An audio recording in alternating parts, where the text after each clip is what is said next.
পদ্মা মেঘনা যমুনার তীরে আমরা শিবির গড়েছি, একদিন জনগণ জাগবে।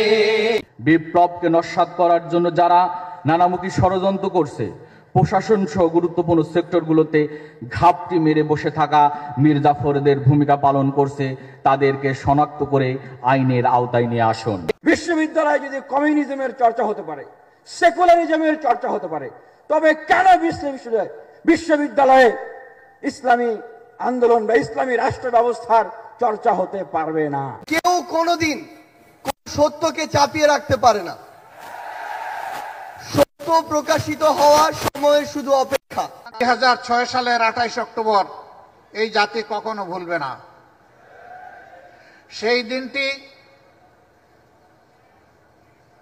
ফ্যাসিস্ট দলের নেত্রী তার সহকর্মীদেরকে ঢাকায় লইগবইটা নিয়ে হাজির হওয়ার জন্য আহ্বান জানিয়েছিলেন। প্রকাশ্য দিবালোকে